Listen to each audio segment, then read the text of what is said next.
Welcome back to Third Man In. I'm Zack Phillips, and in tonight's stream, we're going to be breaking down game number 25 of the Toronto Maple Leafs regular season, losing to the New York Islanders here tonight in overtime, 4-3. Storm back, tie the game up, push this one to overtime. John Tavares, 1,000th point of his career. His dad in the building, and in Long Island against the New York Islanders. Not just against the New York Islanders, in Long Island against the Islanders. Pretty cool night for John Tavares. Pretty cool night for his dad to be in the building for that one as well. So we'll break down the game here tonight. We'll talk about John Tavares getting that 1,000th point. We'll talk about the consistency throughout John Tavares' career. I did see a tweet here tonight about that as well. So we'll kind of talk about that.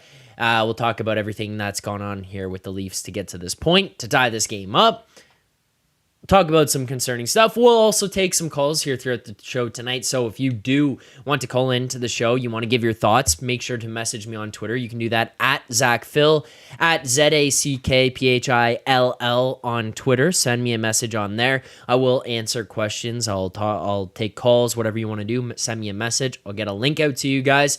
If you do want to send a message on Discord, if you've got me on there, that's another place that you could do it. I know some other people have me on there as well. I have one person who's going to call in here tonight for sure, so we'll get to them too throughout the way. I think you guys will enjoy that call, their perspective of the games, everything that's been going on. So we'll break all of that kind of stuff down, take some calls here tonight. You can also message me on Instagram if you know where to find me on there. I apologize for not covering Saturday night. First and foremost, stuff came up for myself. Wasn't able to do it. It is part of the grind here with doing the channel on my own. At this point, I would like to be able to do every single game and be able to stream after every single game. I can't, so just briefly to talk about what happened on Saturday night. Pretty good performance from the Leafs all the way through. You only allow 18 shots against Samsonov, which is pretty great stuff there as well. Sammy gets a shutout in that one. You got to be happy about that. The Preds came into this one kind of highly anticipated of like, oh, Ryan O'Reilly, Luke Shen returning to Toronto. Look, that Preds game was a good win for the Leafs. I was happy about that. Happy to be able to see that one through. I don't think that Preds team is maybe as good as some other people kind of are with them, but it still is a good win, and you still went through with the shutout there. Pretty good defensive effort, and still were able to put up 4 on the other end, so happy about that as well. As we go along here tonight, and we break down tonight's game against the Islanders, I do want to remind everybody that we're trying to push to 1,000 subscribers. We're only at 797 here. I'm trying to open things up. I'm trying to get more guests on. I'm taking calls from you guys, from listeners, from Leafs fans. I'm really want to be able to continue to push that. So if you're watching right now, make sure to hit that like button, subscribe here to the channel. Turn on notifications so you get notified every single time we go live. I mean, I look at the channel analytics. Over 50% of the people who watch these videos are not subscribed to the channel. There's about 1.5% who turn on notifications on the channel as well. That's not high enough. We need those numbers up. Turn on notifications so you don't miss anything. You get notified when we go live, when videos drop, when memberships will start to come out, when all that kind of stuff starts happening. You get notified here that everything's going on this channel. So hit that subscribe button. Hit the like button on the stream. It does help. Hit the like button. We get to 50 likes. You guys know what happens. We bring the salts back out. I'm working on getting some fresh batches out here, so it'll be even extra potent for you guys, so you guys can see the reactions. We'll answer some stuff from the chat here tonight. But yeah, trying to get back to 1,000. So if you're watching it back after, you're watching it live, however you consume this, and you're not subscribed, hit the subscribe button. That's enough of me pushing my stuff here. I do apologize, but I got to do it. We're grinding to get the channel back up. You guys have helped, but I got to do it. Until we start really taking off, then I'll stop and I'll leave you guys alone. We'll get through it. Throughout the show tonight here, for people who are watching, for people who might be new, if you're watching this back after, we will take some calls. I've got a professional hockey player who will be calling in here tonight. Professional hockey player also happens to be a Leafs fan. They'll call in, give their thoughts, their opinions on the Leafs here tonight. How this game went. JT's 1,000th. We'll take some calls from listeners, from other Leafs fans, if you guys are interested, if you guys are out there. And then as well, throughout the course of the show tonight, we will give out our play of the game. nominate those, and we will get to our grade of the game. We'll grade this one on an elementary school scale. A, B, C, D, whatever it is, and the chat will grade it as well. So that's the itinerary for tonight's show. As we get into this here, though, a couple things for me before we get to the first caller here. I mean, realistically, what the part of the frustration here tonight is, I'm going to walk away from this one being pretty happy that you got the point, but it's more because of how the point came.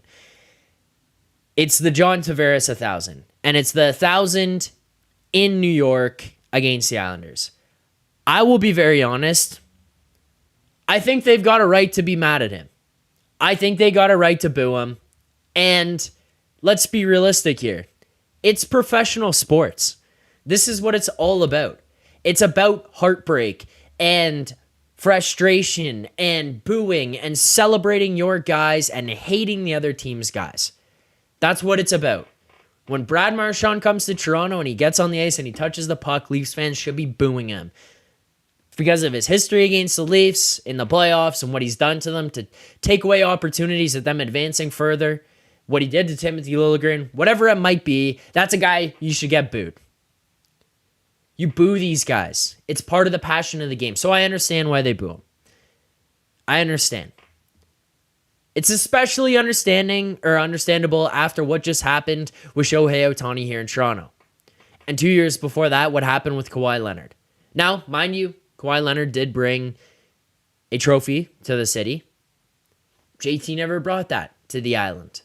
So you could understand the frustration. But as a Leafs fan who is happy that the hometown kid finally came home, as a Leafs fan who's happy that the kid who wore the Leafs pajamas, the kid who was sleeping in the Leafs sheets, got that goal,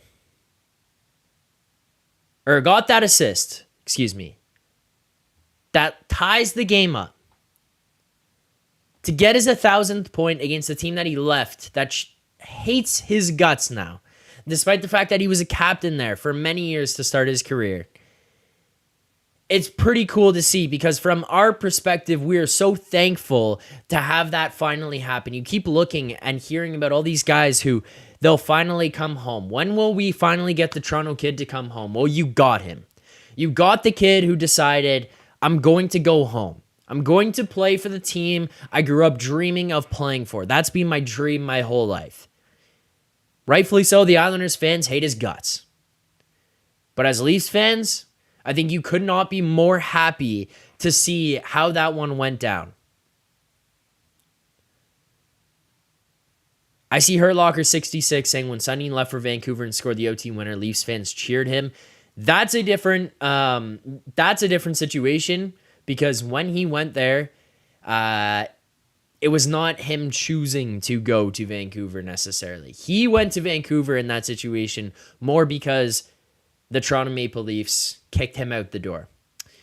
To break down JT's 1,000th goal, or 1,000th point, to break down the Leafs climbing back, getting it to overtime, and then losing it, we're going to welcome in our first guest here tonight.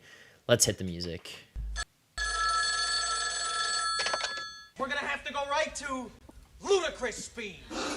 Prepare ship for ludicrous speed.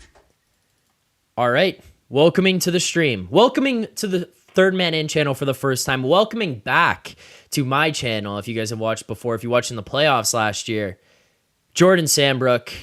I think there's going to be some people in the chat who know who he is, but Jordan Sambrook, welcome back. How's it going, buddy? Good, thanks. How you doing? Not bad. It's unfortunate. You and I were texting throughout the game. It's unfortunate the way this one ended. I mean, you tie it up late in the third there. JT gets the 1,000th point. Bench clears. Boos are raining down. It's like, all right, this is a pretty cool moment as Leafs fans, and to have JT's dad in the stands there for that one on this dad's trip. And then 45 seconds into OT, it gets kind of shoved down your throats. It's a loss, but I mean, we don't have to just focus on the negative of the loss here tonight, kind of encompassing the entire game.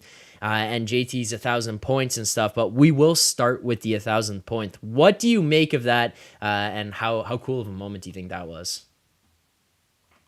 Yeah, that must have been pretty sweet for him. Especially, you couldn't write it any better of a story that he goes into his old barn and puts up his 1,000 point. I think it was pretty cool, especially the way, well, I mean, obviously the end wasn't the way they wanted it, but the tying goal with 6 seconds left or whatever it is there was pretty Yeah. cool. And to have his dad there in the stands and everything. And I'm sure he'll probably say in the post-game interviews that he doesn't care about his 1,000th point. He just wanted the win. But I'm sure deep down he's pretty excited about that. And as I texted you there earlier, I didn't realize he's only the 98th player in NHL history to reach 1,000 Yeah. points. So being the top 100 for that, that's pretty cool. I didn't realize that either. That is pretty sick. Like, I didn't realize until you texted me, actually, like that was the case. I just wasn't paying attention. I was trying to write stuff down for what went on the play, and then you texted me that. I'm like, wow, yeah, okay. I didn't even realize that was the case, but pretty cool. It's kind of funny too that the way that it happens, because especially throughout his time here in Toronto, he's kind of like net front guy, tip pucks, like be a screen in front, be a good like goal scorer in terms of being in the right area at the right time, being able to get rebounds, and the way he scores it or gets his 1,000th point is effectively by it. I mean, I think there's a little more skill to it than maybe I'm giving credit for, but like hitting him and basically bouncing to Riley. But nonetheless, pretty cool moment. All right, let's get away from that because there's more breakdown than just the JT 1,000. Let's just go through thoughts of the game here tonight. I have a bunch, so we'll kind of go back and forth. But first and foremost to you, what stands out to you here tonight about what went on in this Leafs game and the way that they played? I think the biggest thing tonight was definitely inconsistency. There was some good moments and there was some bad moments where New York looked like they were, the best team on earth and just absolutely hemming us in the zone. Mm-hmm. But there was other points where the Leafs were looking pretty good. I mean, Matthews, hit 2 posts or 3 posts or something to add another hat trick tonight. Yeah. I mean, I don't know. You can't really blame Samsonov for many of the goals, I don't think. I mean, he played all right, I guess. Yeah, I know. And I know you and I have not been very high on Samsonov this year. So I was like watching, I'm like, okay, I can't really you can't really be too frustrated. The overtime goal, backdoor, the guy's below the hash marks and rips it absolute tit on you. Like you're coming flying across. It's basically the best that you could play that one there. Other ones were just kind of like opportunities that were created by the Leafs defensively that really kind of sewered Samsonov in some of the spots. Even look at some of the chances that were given up and the saves that he had to make. Connor Timmins, 6 minutes left, you're down 1 goal. He gets the puck within like 3 feet of his own blue line, tries to go cross ice one-time pass and whiffs on it. He throws a pizza up the middle and the Islanders come in on a 2-1 partial 1. And Samsonov stands tall and makes a save there. But, like, yeah, a decent game from him. But I think the thing for me that's, like, I've had the problem with, and I think people in the chat, maybe some of them are sick of, some of them agree with, some of them disagree with, but it's what you kind of mentioned, it's the inability to string together 60 minutes. And, yeah, through 82 games, like, you're not going to do it 82 out of 82 times. Everybody gets that. But tonight is just another example. It was like, there's times where it looked like the Islanders were the best team in the world. And then there's times where it looked like the Leafs were unstoppable. Like there was a point, I think it was during the second period, where all of a sudden they just cranked up the forecheck and it felt like any time the Islanders touched the puck, the Leafs were going to get it back and we're going to make something happen. I just personally can't understand the inconsistency in like, maybe it's the wrong way to put it, but the level of intensity that these guys bring. Yeah, I agree. It's like you never know what you're gonna get from certain players on some nights, I feel like, and I mean it's fairly early in the season, but as the season goes on here, the wins are gonna be more and more important. So for them, they need to kind of find that intensity and that consistency to, even when they're not playing their best game, they need to find a way to win, or at least put themselves in the game to find their way to win. And I feel like at points right now, their intensity is like you could have a bunch of East Coast players on the ice, and if the intensity is at 1,000%, then they're going to give them a chance to win. But if you're Yeah. not, any team in the NHL, if you're playing a team that's not very intense, it's probably not going to be good for you guys. So for them going forward, I think that's kind of what needs to happen. And if they do that, I think they'll be in a pretty good spot. Yeah, it feels like they play down or they just like play to their opponent's level. Like this team, all right, actually, you know what? Tell me if I'm wrong here because I think that this is something you see out of some of the other better teams around the league. I would look at like Colorado, Dallas, Vegas.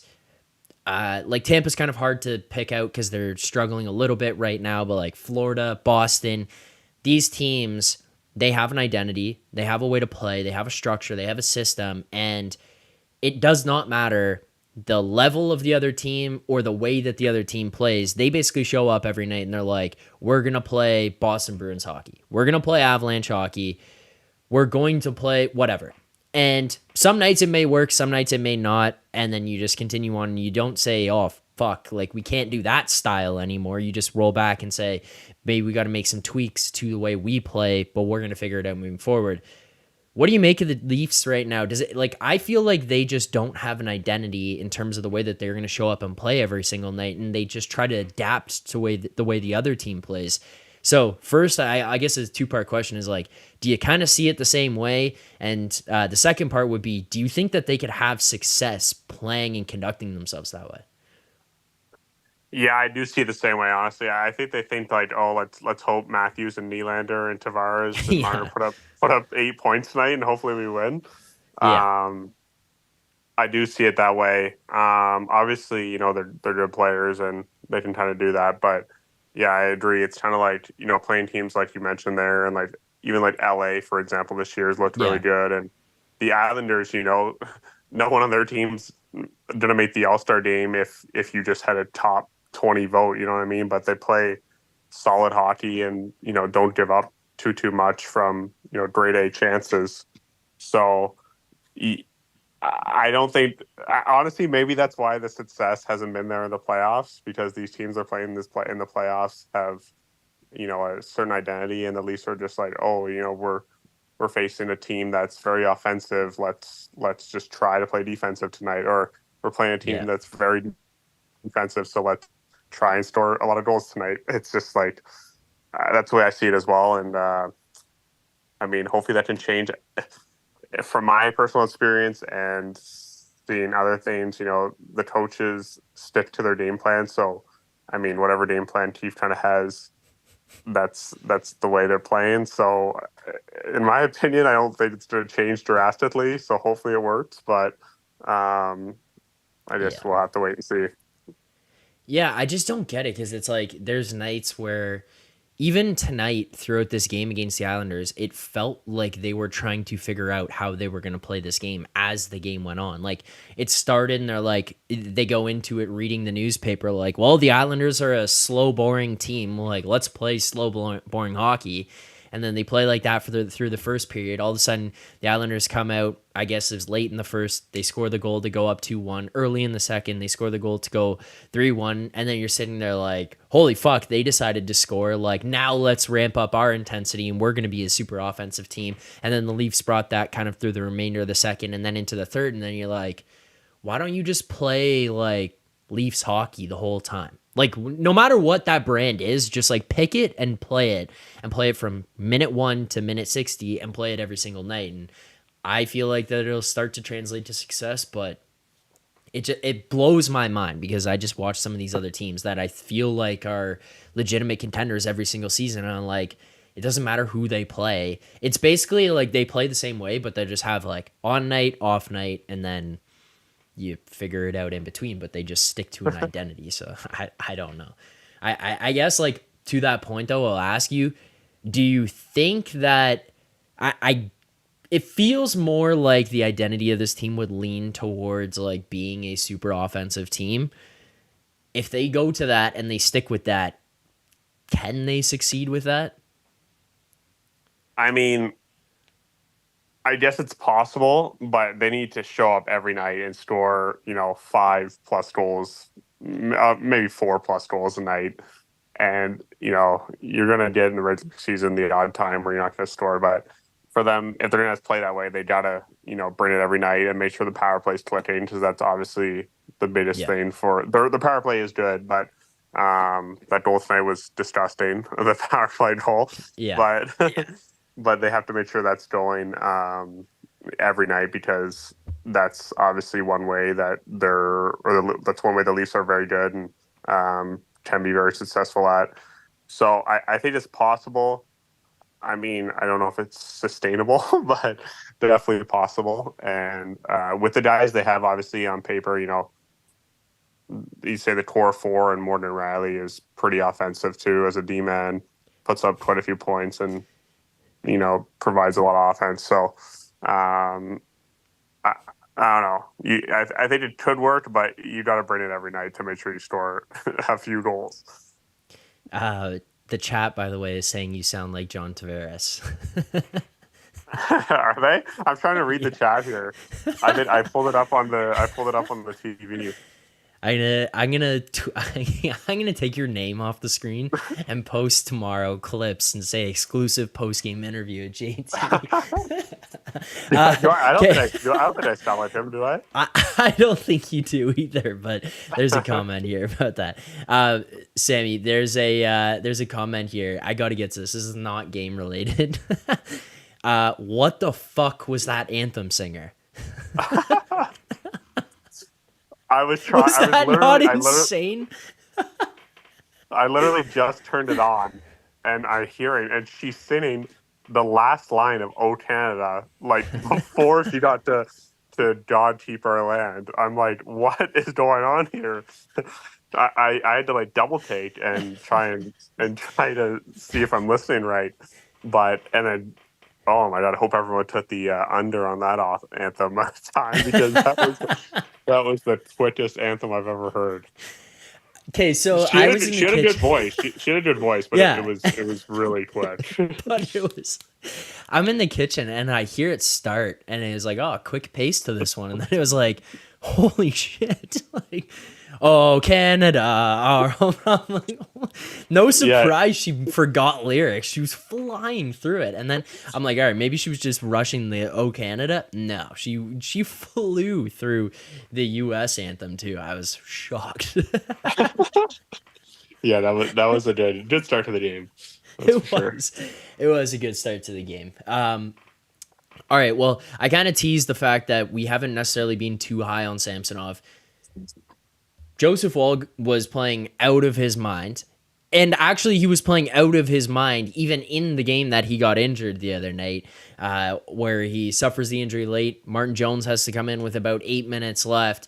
If it wasn't for Joseph Woll in that game, I think the Leafs not even just don't have a chance, but outright lose that one. Like, no shot at all. Joseph Woll plays insane, gets hurt. Martin Jones comes in.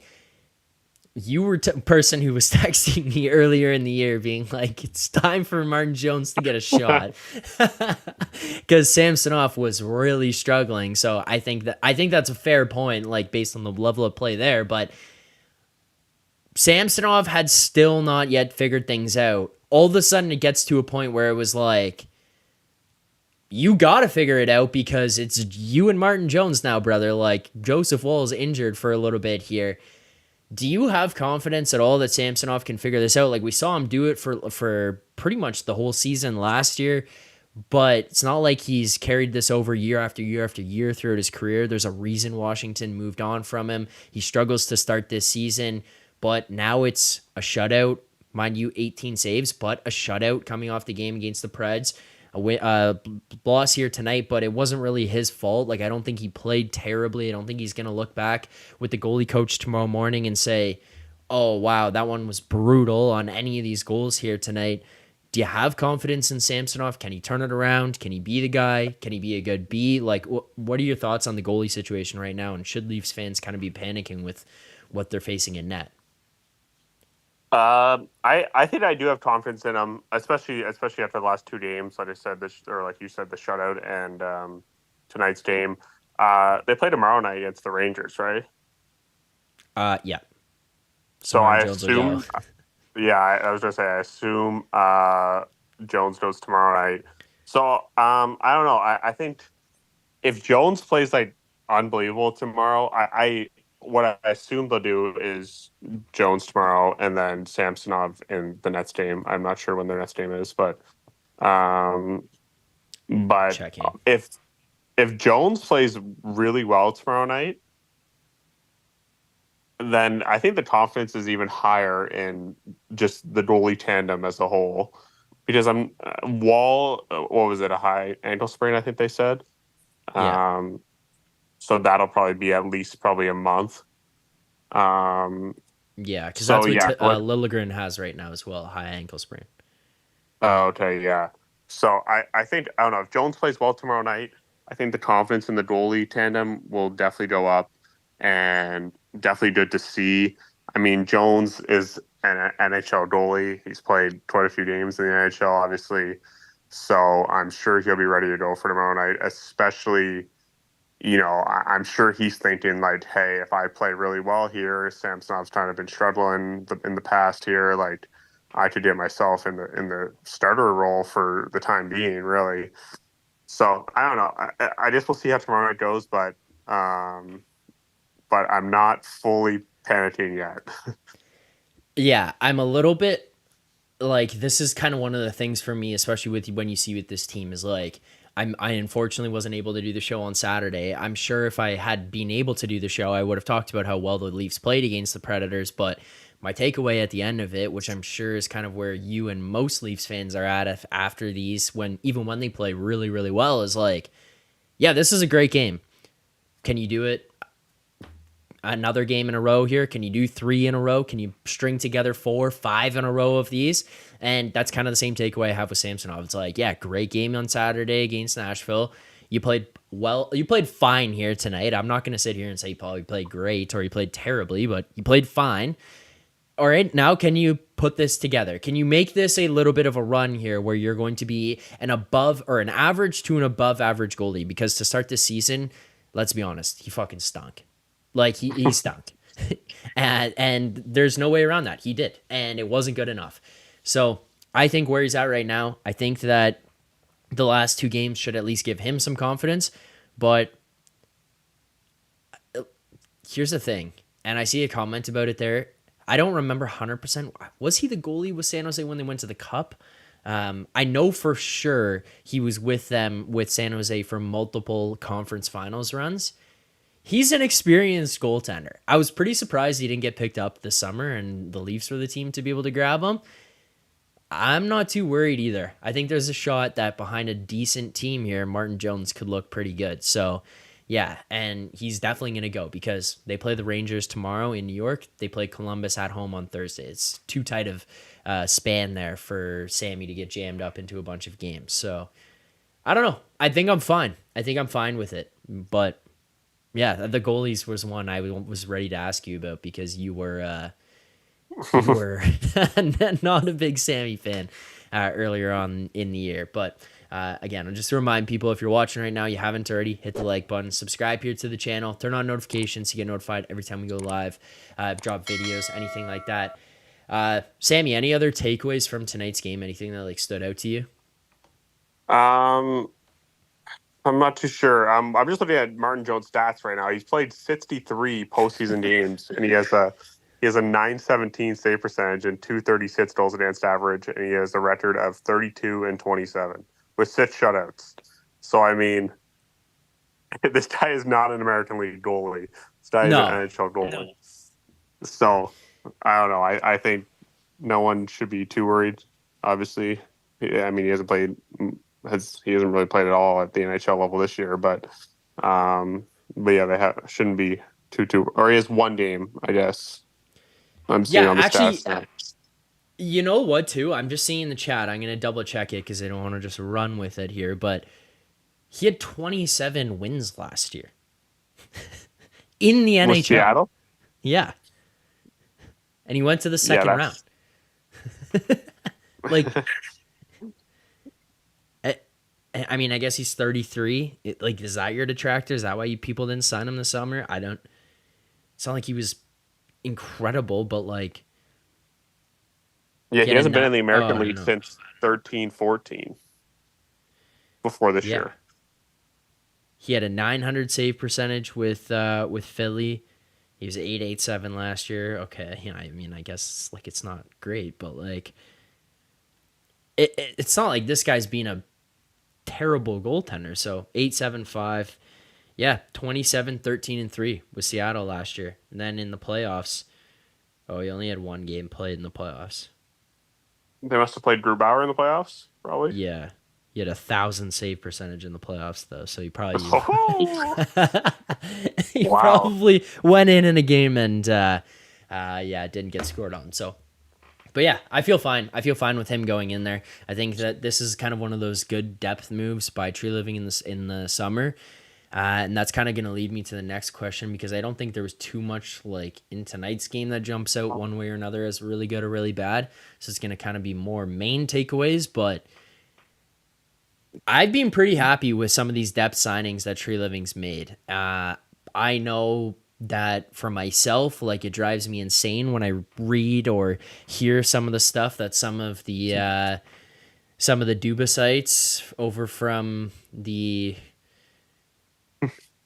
sports written subscription service that goes on go on some of the Toronto radio shows talk about when they say how bad of a job Tree Living did and how much worse this team is this year. But like, I think that based on what he had to work with and the fact that it was pretty obvious that they were going to keep all of these guys in terms of the four, I think he did a pretty decent job.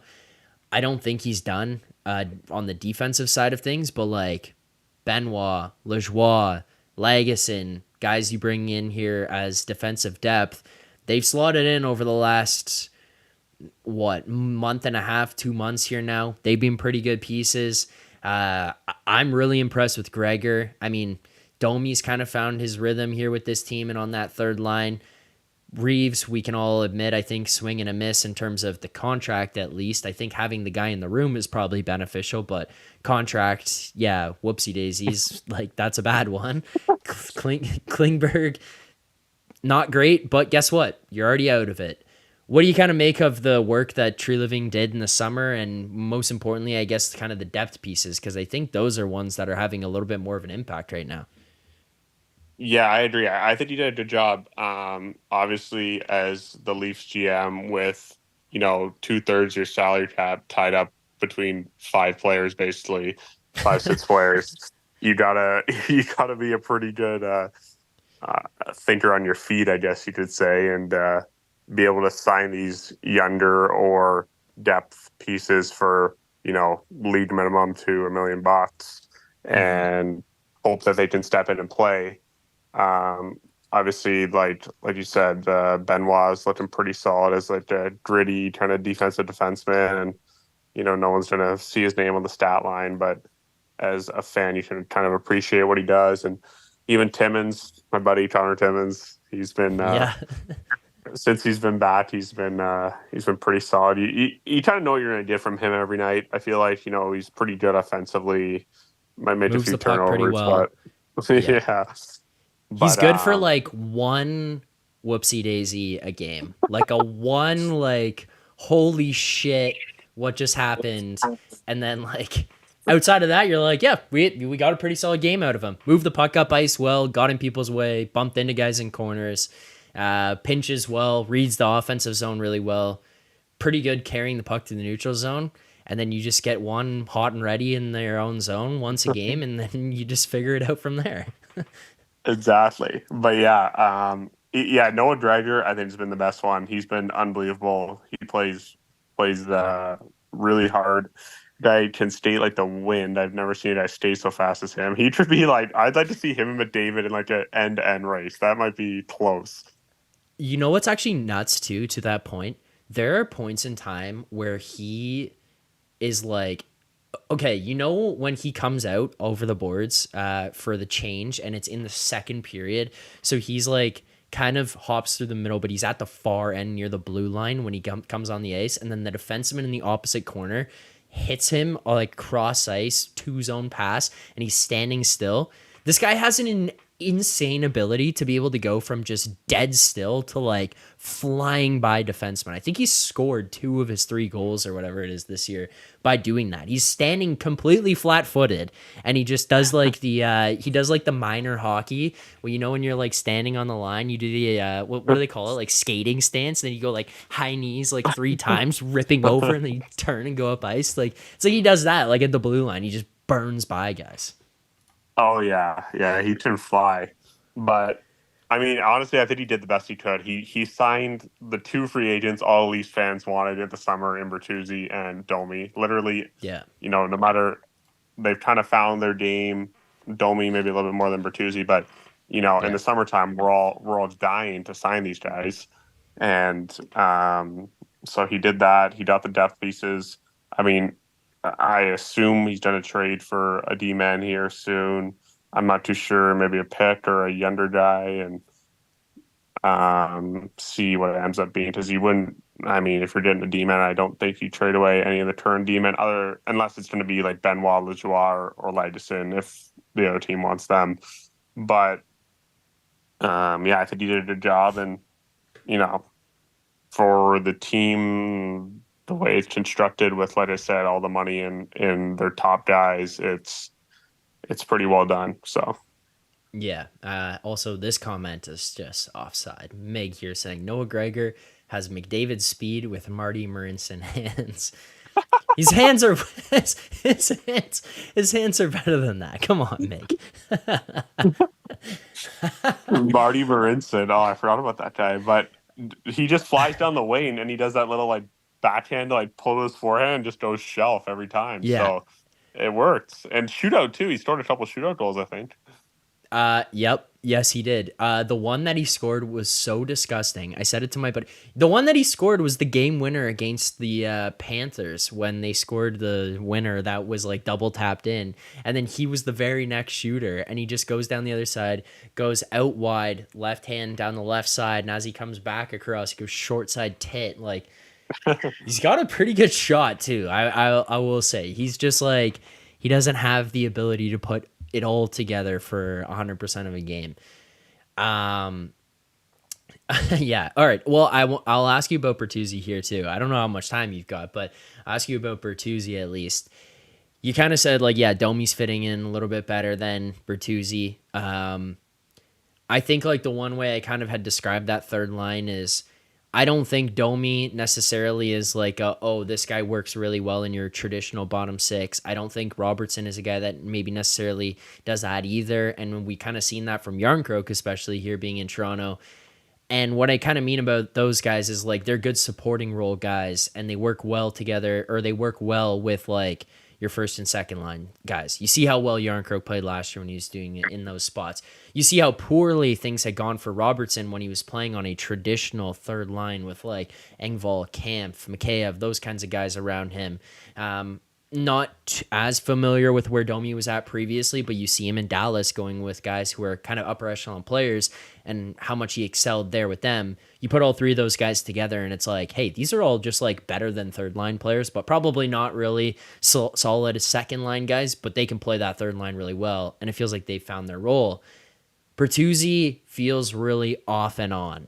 It feels like some games it's all there. He's doing some really good things and he feels great the whole time. Other games it feels like it's just not really clicking. What do you kind of make of him right now? His game, I see Handshake Line bringing something up that I was kind of going to allude to, but he was starting to roll with JT and Willie there. Marner goes down to that line. Feels like maybe at some point there might have been a little bit of a change in some of the gameplay. Like, what are your thoughts on Bertuzzi and his fit right now, and maybe even what do you do with him? Yeah, it's hard to say. Well, to answer your question, your first one, I did all night. You know, as I mentioned to you, I can talk all night. We might have to get to some Blue Jays talk later on. Oh no! We can't do Ohtani hour. I'm gonna be sitting here screaming about Ohtani and the Dodgers at some point. You know, Yeah, actually, Sammy, you want to know what the worst part is? So, on Thursday night was the Sens game, right? No. on whatever game the Sens game was. I did a post game show, and Gord calls in, or guy Gord in the chat. Yeah, I think it was Thursday night. Whatever it was, and he's lives in Japan, and he's talking to me about how amazing it would be if Shohei came to Toronto. So we had this conversation. Then you and I talked all day during the Otani stuff. Well, I went back and looked at that stream that I was having that conversation with Gord in. I was wearing a fucking Dodgers hat, man. Oh no! Oh, you knew it all along. I was like, I looked at it and I saw it and I was like, wow, like this is my fault. Like I did this. I screwed us so hard. So I think there might be a ceremonial burial of the Dodgers hat here. I might just throw it off my balcony at some point. Oh yeah, I think you might have to, but yeah, we can get back to the Leafs talks. I'm sure that's what everyone wants to hear. But Yeah. we can do a different Blue Jays one another day. But Okay. yeah, Bertuzzi. I don't know. It's hard to say. I mean, obviously they want him to play with Matthews and Marner to start off.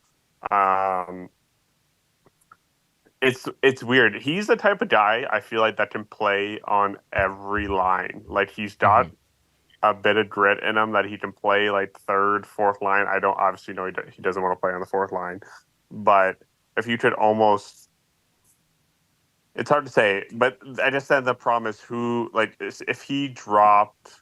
Wait, was he playing with Nylander and Tavares tonight? He was, right? Or am I wrong? Well, Marner and Tavares. Because Oh, Nylander was Martin up on the Tavares. first line with Matthews and Okay. Knies. Yeah. Right. Okay. Yeah. Yeah. So I don't know. It's hard to say. But then, like you say, you drop into the third line. Who do you bring up? Like, do you bring up Domi? Do you bring up Robertson? Like, they can both probably kind of play there, but I don't. They're going. Robertson and Domi have looked pretty good together, and so I think you just kind of have to keep him where he is and stick it out and hope that it all kind of comes together soon enough. Yeah. I don't get it. I took responsibility for it. I owned up to it. I talked about it at the beginning of the season. Like, I thought there was a chance that Bertuzzi, Matthews, and Marner could be the best line in hockey. That was the prediction that I had made to start the season. Part of it was just because I don't see how Bertuzzi's not an upgrade over Bunting or an upgrade over maybe not current day Zach Hyman, but what Zach Hyman used to bring to that line. And you think about how good those guys were. I was like looking at Bertuzzi, looking at his game, his level of skill that I think people maybe didn't realize that he had, plus the grit, plus his physicality, plus strength. Like I'm like looking at this guy being, hey, this is gonna be the perfect complementary piece to them. Aside from Matthews lighting the world on fire and scoring 6 goals through the first 2 games, like it just didn't really work there. It never really seemed to kind of catch on. He goes down to the second line. All of a sudden, he's playing with Nylander and Tavares, and Nylander's been out of his mind basically for this whole season, and he starts to get things going and is playing really well. And then now all of a sudden, it's just kind of dropped off here yet again. Like, I just don't really know what to make of it. I don't think it's a fair assessment to say that this was a bad signing or bad pickup by Tree Living. I don't think it was. I think that the other thing, which correct me if I'm wrong, but I think the one thing to look at with Bertuzzi is this could be like not a great regular season for him, and then he's going to be the guy in playoffs that is like, thank fucking God we have this guy. Yeah. Oh yeah, I agree. He just seems like a playoff performer, right? And like, look what he did in Boston. Boston was the president. They obviously lost, but they were the President's Trophy winning team, and he goes there, jumps on that ship, and plays out of his mind. Like he was one of their best players throughout the entire playoffs. Fits in there seamlessly. Just an incredible playoff performer. I don't know. I think that he's going to be a guy that, like, yeah, maybe through 82 games, we're not going to look at and be like over the moon that we have him, but when it comes to the point of the year that actually matters, I think that that's when he's going to be most effective. We're going to be happiest about having him. Yeah, I agree. I think that could definitely be a good scenario and one that I think could definitely happen. And, you know, we're like the way the playoffs work now with your own division, the Leafs division is real good, and you're going to get a good team in the first round no matter what. Yeah. So to have guys like that have performed in the playoffs in the past and, are kind of those grittier type style guys, I think it could be a good benefit for the Leafs come playoff time. All right. Final question I'll kind of ask you here, and then even I'll start to wrap this on. I'll probably do grades of the game, play of the game here as well. I'll have you on for those, so you can do those with me here too. But last question before we get into those. What are your impressions of Matthew Knies and him as a player, his development throughout the start of this season, the fact that this guy was playing on the third line, then the second line, then now he's in the first line, and it looks like this is just where he belongs. But what are your thoughts on him? What do you kind of think maybe his ceiling could be? What could he be as a player? Just overall impression so far. Yeah, I think he's looked really good. I think his game is real solid. The guy battles like I've never seen someone battle before, especially on this team. He's kind of a really good piece to have with Matthews and I guess Nylander now. It could be Marner too, but for him to Yeah. kind of battle, get the puck back, and give it to these guys and set them up. I think he's been a great addition, and only coming out of college at the end of last year, and obviously playing well in the playoffs. And getting the concussion was unfortunate, but for him to kind of bounce back this year, it looks like people were talking about at the start of the year, like, oh, do we send him down to the Marlies and give him some more development? But like this guy's ready to play and looks real well out there. And as far as the ceiling, I don't know. I'm not sure who you would kind of compare him to. Like I just see him being like a 60, 70 point guy kind of in a few years. I don't think he's going to be like a sniper type guy. Like he's got a good shot. He's going to score goals, but I see him being a little bit more like Tavares in a way. I know he's not a centerman, but just kind of the way that he plays is kind of like a net front guy, can kind of do all the little things right, where Matthews and Nylander are just going to score from their shots and stuff. I think he's going to be able to score it in multiple ways, and something that the Leafs are going to really be valued. Like even I guess his Nets probably had two more years to his Nets contract. Like unless he has a complete breakout year, you could probably re-sign this guy on a 5-6 year deal at like $3 or $4 million probably. I would agree. I think he's going to be a good player for Leafs for a long time, and someone that can stick around for a long time for sure. Yeah, I can't like put my finger on the type of player comparable that he would be.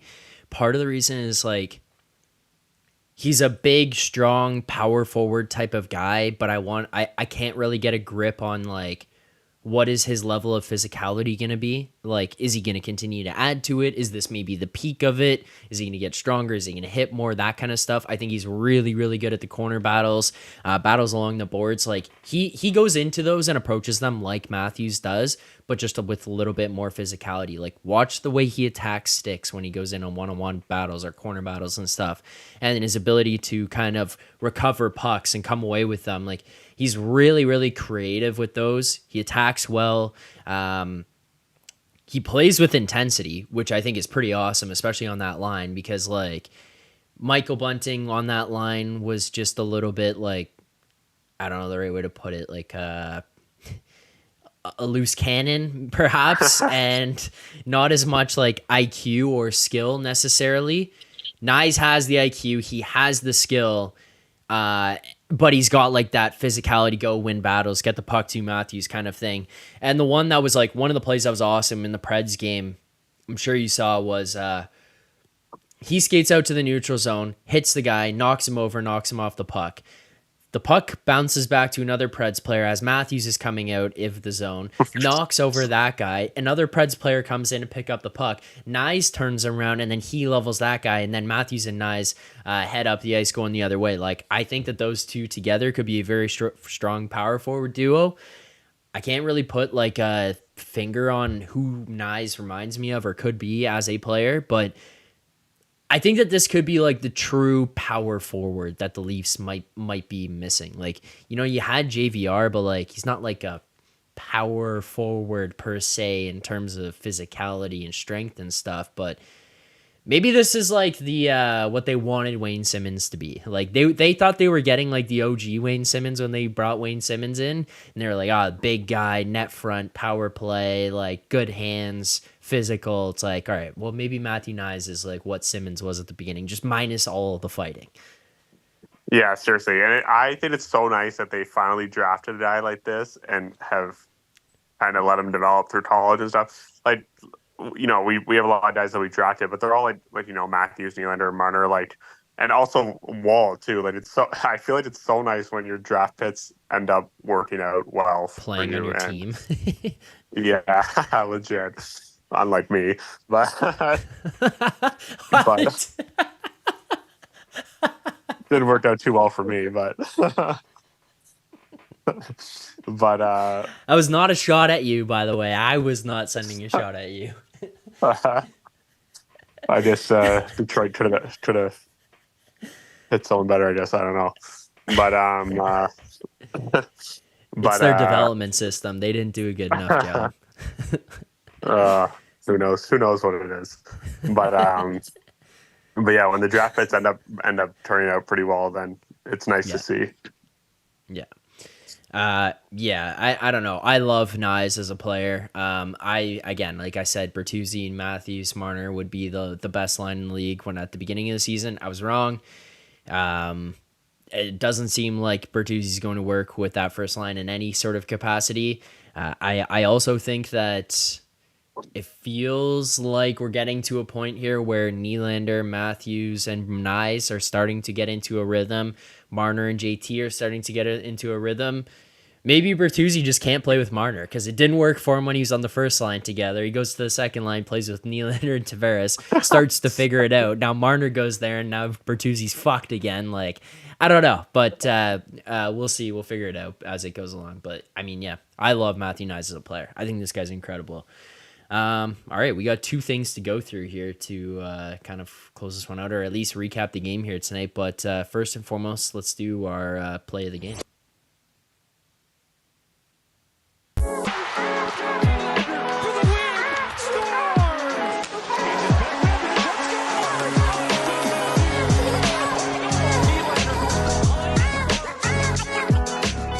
All right, play of the game tonight. There's an obvious one for myself. If you're watching in the chat, or if you're in the chat right now watching this one, fire away your play of the game. I have a feeling we're all going to kind of come to a similar one. Sammy, I think you and I have the same one here. You go ahead. What do you got for your play of the game tonight? I would say that the power play goal was, I'll say Tavares 1,000 point, because that is pretty spectacular. But I think, I mean, him just hitting off his shin pad for the sake of the actual play, or his leg or whatever it was. Yeah. But for the actual play of the game, I'm doing that power play goal. I think that was sick. A nice down low to the slot. That play's been working well lately. I've seen it at all levels of hockey. And, when you do a quick down low play on the power play to the slot guy, it looked nice. So JT point 1,000 is my number one, but my 1B is the power play one. So my number one is the power play one. It's no shade to JT, but kind of the points that you made about the actual goal itself are going to play a factor for me. But that play on the power play was like every part of it, right? Nylander holding the puck in at the line, kind of holding off the defense or the guy putting pressure out on him. Makes the play down to Matthews. Matthews, a little shifty play, kind of shimmy shakes the guy on the wall, able to get himself into the middle. Nylander has the recognition as soon as he dishes the puck down to Matthews, like, don't stand here and admire your pass. He turns around and starts getting himself to the open ice in the middle of the zone.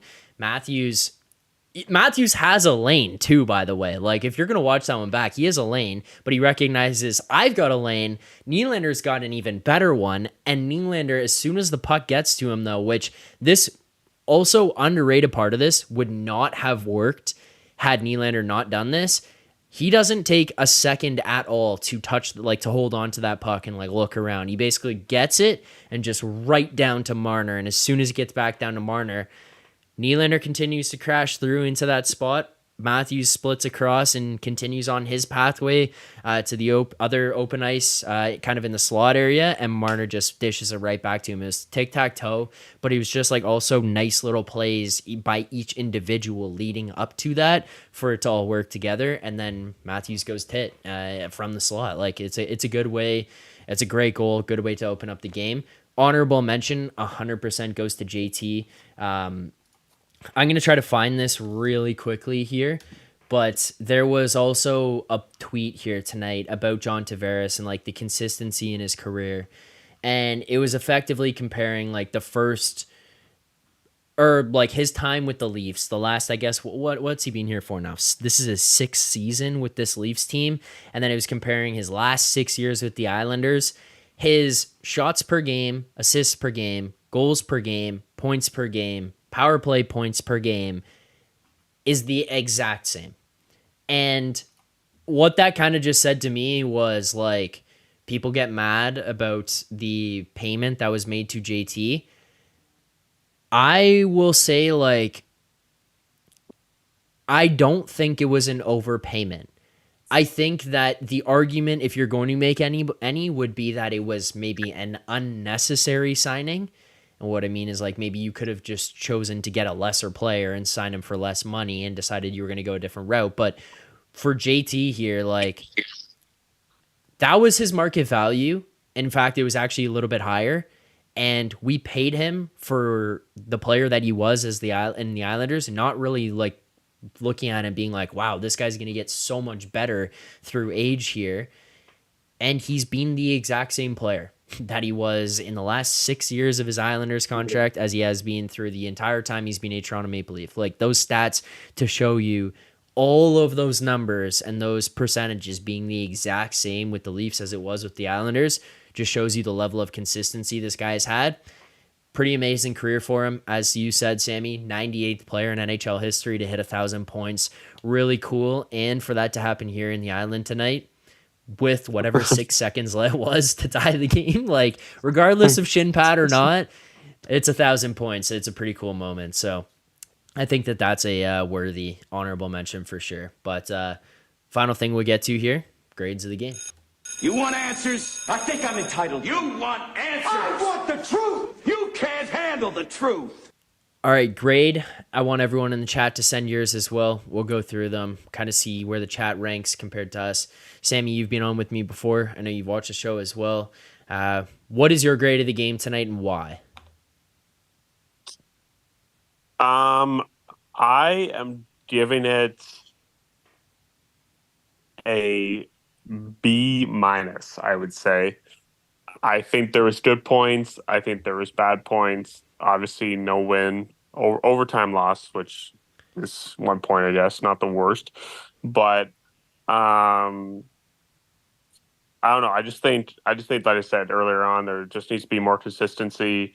I'm looking at the stats right now. Matthews had 11 shots tonight. Unbelievable. I know. It's pretty impressive.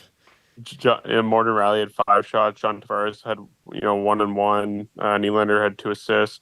So I mean, all the big guys came to play tonight. Really, the big guys are really the only ones that had points tonight, other than McCabe had an assist and Timmins had an assist. So when we say we want the big guys to come play, they showed up tonight. So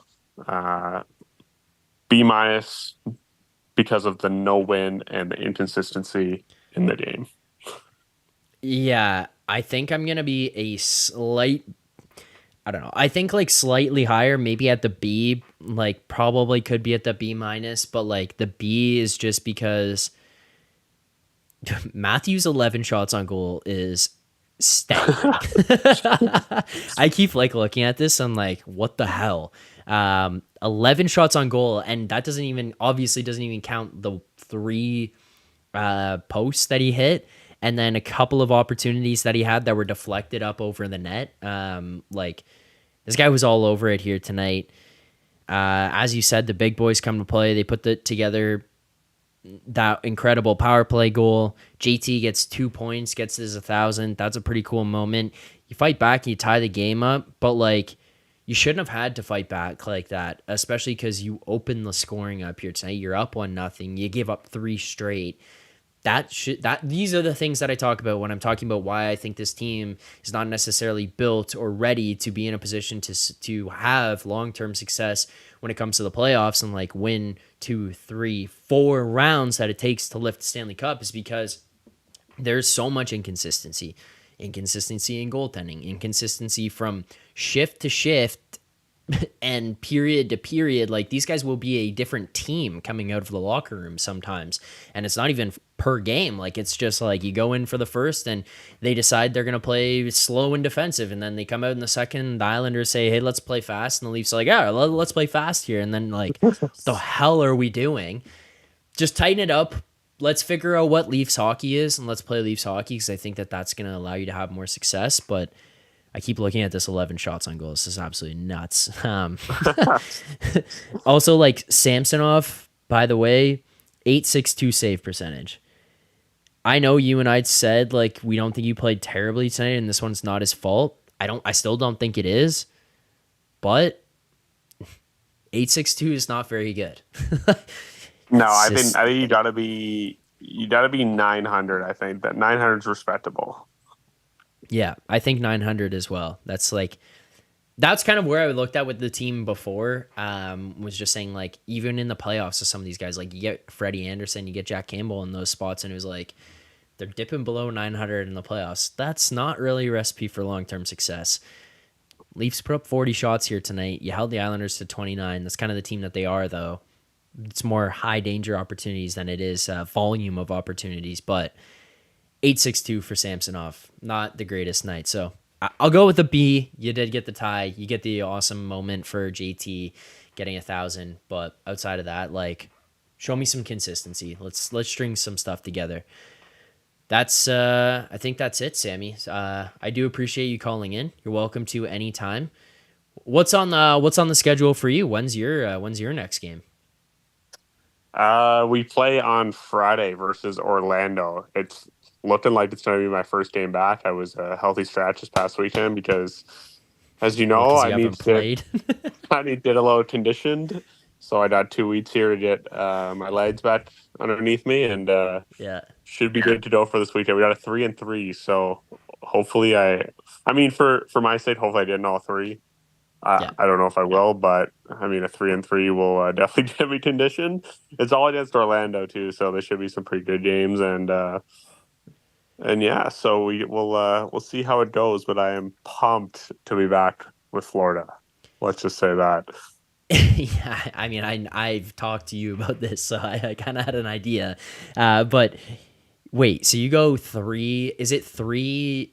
All like at home or all away, or do you rotate here because it's Orlando? Friday, Saturday's at home, and then Sunday is away. Orlando's only like 3 hours from us though, so it's not too bad. Yeah.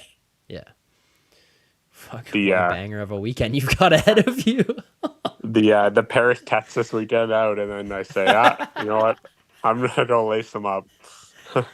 Time to go hit the sheets, boys. Get back on the ice. Well, Sammy, congratulations. I am very happy for you. It's pretty cool to be able to do that, especially as I mentioned, going from PT straight out there. So I don't know anybody else who's pulled that move off. So PT to a 21-hour drive down here to getting on the ice. Well, congratulations. Good luck this weekend. If you're around tomorrow, you want to call in, you're more than welcome to, as always. But thanks for doing this. And before you get out of here, any predictions, hot takes, anything you got before you leave? I probably got a lot on the Blue Jays. But on the Leafs, I'll do score prediction for tomorrow night. I think the Leafs win tomorrow night. They scored 3 tonight. I think they're scoring at least 3 tomorrow. I think the Leafs win 4-2 tomorrow night. All right. I like it. I think that this Rangers team is a legit team right now. Like, I think that this is like a legit Stanley Cup contending team. I'm excited to see what the Leafs do, especially coming off this back-to-back and where you're going into this game against Allen, where I don't think you played that great. You managed to get a point out of it, but how are you going to show up tomorrow and on the father's trip? So I like that. Also, you know what? Fuck it. Give me a Jays hot take. Let's hear it. Jay's hot take. Yeah. As you know, I want, now they missed on Ohtani. Also, all the Ohtani stuff that I've seen on Twitter about his money deferrals, it's kind of crazy. I would like to read some more into it. But wait, so for those wondering, by the way, what Sammy's talking about is that Shohei Ohtani, $700 million deal, 10 years, $70 million, insane to say, $70 million per year. He's deferring $68 million per year. So for the next 10 years, he's getting paid $2 million a year. And then for the next 10 years after that, he's getting paid $68 million a year. It's just crazy. So basically they can go out and get more players for people that didn't see that. But they need to get Cody Bellinger. They have to get Cody Bellinger. They have to. It's non-negotiable right now. They need to get this guy. I would like them to get Jorge Soler as well because, the guy's going to bat 190, but he's going to hit 35 home runs. That's, everyone's complaining about. We got Bo Bichette that hits for average. Hopefully Vladdy's pretty good hitting for average usually. Obviously, he had a down year last year. Then go make a big trade. You know what? Just get a third base. Matt Chapman, I kind of like Matt Chapman. I don't mind him. A lot of people don't like him, but I don't mind him. Go make a big trade. Get a second baseman. Get a third baseman. Whatever you need to do. Just like Jose Ramirez or something. I don't know. Somebody. Okay. That's what I'm saying. I know the Jays were in on Jose Ramirez a couple of years ago, but then he re-signed. I think Ross Atkins is giving them a call and saying, we want this guy. I saw something on Twitter the other day, actually, that someone was doing like hot takes, and they said the Jays are going to trade for Mike Trout. I said, wow, let's hope, but I don't see that happening. That's an insane take, but I love it. I'm going to start pushing that narrative. Jays are trading for Mike Trout. We did a Gate 14 podcast on here, and we'll get Johnny to talk about that one. We got to do a Gate 14 third man in crossover. I think that would be a good way to break in the trade. We could tweet at them. I think he would be all for that. Yeah, I kind of want him to come on here and talk about the Leafs too, especially as we get closer to the playoffs, because I think he turns into Johnny Leafs when it comes to the playoff time. So, yeah, that'll be fun. But all right, Sammy. Well, appreciate you calling in here. Appreciate the hot takes. Happy to have you back here anytime. Yeah, if you don't call back tomorrow, I know for sure I'll talk to you before Friday, but for the sake of those watching, good luck. Good luck this weekend. Thank you. Appreciate it. All right. There you go. Thanks, Sammy, for calling in. Do appreciate it. There you go. There's our call. I told you guys I would get in some different guests here on the stream throughout the course of the season. Still trying to grow this thing up. The credibility comes, though, as we continue to get more and more subscribers, to get more and more people here on the show. That's professional hockey player Jordan Sambrook talking about his games he's got coming up this weekend out there in the East Coast Hockey League for the Florida Everblades against the Orlando Solar Bears this weekend. So talking about that, bringing a little inside professional hockey perspective to the stream. A little bit more than I'm able to bring, but kind of talk about opinions. Someone I bounce things off of all times, trying to get some ideas on where I'm at and if he agrees, disagrees, and maybe why. But yeah, if you're here right now, you enjoyed the content, you enjoyed the call here tonight, please make sure to hit that like button, subscribe here to the channel, turn on notifications so you get notified every single time we go live or more videos drop here on this channel. We'll have plenty more coming up. I see we're at 799 subscribers right now here on this live stream. Let's get those numbers up. Let's get it above 800. I want to see 1,000 by the end of this weekend. It's gonna be hard to get there. That's a long way. We got 201 left, but let's get to 1,000. I want to see that number. I want to see 1K, JT 1K, ZP 1K. Fuck it. Let's get there. Third man in. Let's get it to 1,000 subscribers. I do appreciate everyone who shows up to the stream, who watches these videos, who likes these, who watches them after, however you support the channel, however you consume this content, I do greatly appreciate it. So thank you guys very much. Make sure to hit that like button, subscribe here to the channel. But this has been game number 25 against the New York Islanders. Toronto Maple Leafs lose this one 4-3 in overtime. Do pick up a point there late. 6 seconds left off the deflection off John Tavares' leg. Morgan Rielly buries it home to send it to overtime. JT, 1,000 career points. Pretty cool moment for him to get that in the island against the Islanders here with his dad in attendance. So that was awesome. That was a lot of fun to be able to see that happen. Shout out to John Tavares. Shout out to everyone in the chat. Shout out to Jordan Sambrook for calling in here tonight. Greatly appreciate that. Shout out to Austin Matthews. 11 shots on goal. Absolutely insane. We will see you guys back here tomorrow night after the game against the New York Rangers. As always, keep believing.